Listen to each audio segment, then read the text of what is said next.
Myth number 4, sex workers can just get a real job.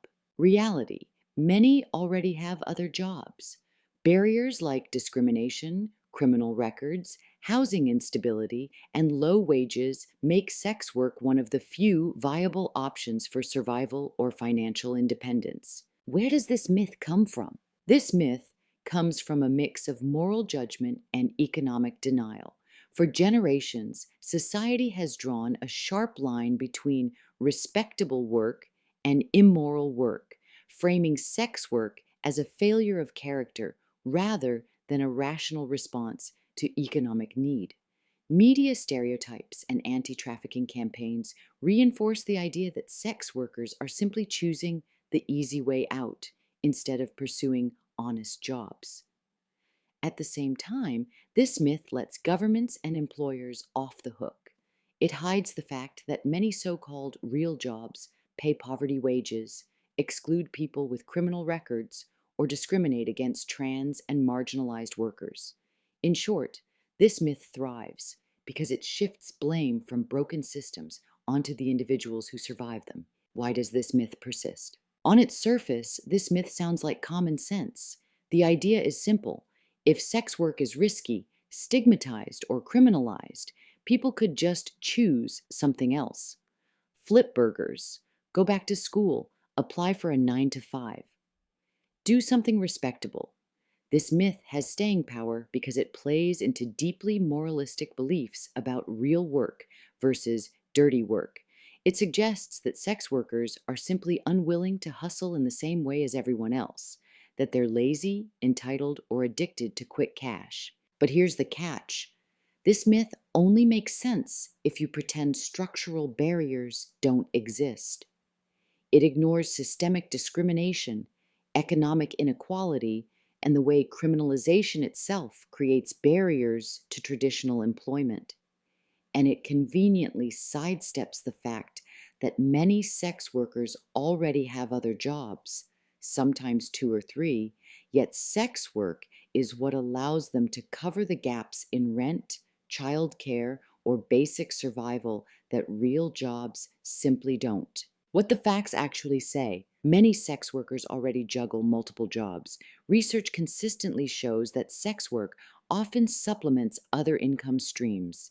In studies from the US and globally, a significant number of sex workers report combining sex work with restaurant, retail, care, gig, or creative labor. Discrimination locks people out of the labor market. Trans people, people of color, undocumented workers, and people with criminal records face enormous barriers to being hired in conventional jobs. The National Transgender Discrimination Survey found that trans women of color in particular experience unemployment rates nearly 4 times higher than the general population. For them, sex work isn't a luxury, it's survival. Respectable jobs often don't pay enough to live. Minimum wage jobs in the US rarely cover the cost of rent, let alone childcare, healthcare, or debt. For parents, students, and low wage workers, sex work can be the difference between sleeping in a car and paying the bills. Criminal records and stigma block access to employment. Even a misdemeanor prostitution charge can follow someone for years, appearing on background checks and making it nearly impossible to secure steady employment. Ironically, the very act of criminalizing sex work traps people in the industry by closing off alternatives. Why should feminism care? This myth hits at the intersection of labor, class, and gender justice. Feminism has long argued that women's work, especially care work, domestic work, and other forms of invisible labor, is undervalued and underpaid. Sex work is no different. When people sneer, "Get a real job," they're reinforcing the patriarchal idea that some forms of women's labor, or trans and queer people's labor, don't count. And here's the kicker: sex workers have been part of feminist movements for decades, insisting that their work is labor, even when others refuse to acknowledge it. Dismissing sex work as not real work perpetuates the same hierarchies that feminism should be dismantling. who gets recognized as a worker, who is denied rights, and whose survival is considered disposable. Who gets hurt? When this myth drives policy. When policymakers buy into this myth, the results are devastating. Funding priorities shift toward forced exit programs instead of labor protections, healthcare, or housing support. Raids and stings increase, justified by the belief that sex workers just need to be pushed out of the industry. Survivors of trafficking are funneled into low-wage jobs without long-term stability, ignoring the economic realities that made them vulnerable in the first place. Sex workers themselves lose credibility. When society assumes they could just get another job, their demands for labor rights, decriminalization, and safety are brushed aside. How this myth fails everyone. This myth doesn't just fail sex workers, it fails our collective fight for economic justice. If we accept the idea that survival sex is a choice that can be easily replaced, we also have to accept the myth that low-wage jobs are enough to live on. We know they're not. We know people are juggling 2 or 3 respectable jobs and still living paycheck to paycheck. Sex workers are not separate from other workers. They are other workers.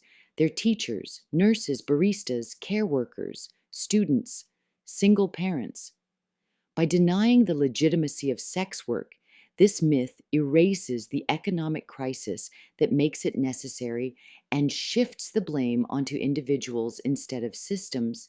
It excuses poverty wages, ongoing discrimination, and broken safety nets, while shaming those who dare to find alternatives. Here are the receipts. Trans workers face unemployment at 4x the national average, forcing many into sex work for survival.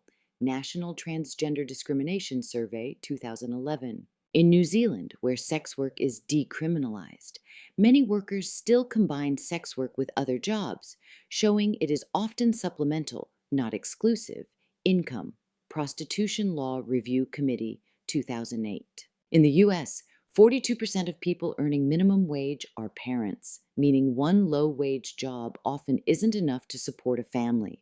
Bureau of Labor Statistics, 2020. Criminal records create barriers.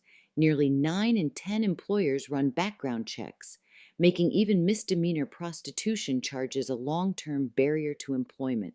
Society for Human Resource Management, 2017. The bottom line: telling sex workers to get a real job is both dishonest and cruel. Many already have multiple jobs. Others are shut out of the labor market by discrimination, stigma, or criminal records. And for countless workers, the real jobs available simply don't pay enough to survive. Sex work is labor, labor shaped by economic conditions, systemic injustice, and survival needs. If we want to talk about solutions, the answer isn't shaming sex workers into leaving the industry. It's dismantling the barriers that make sex work the only option for so many.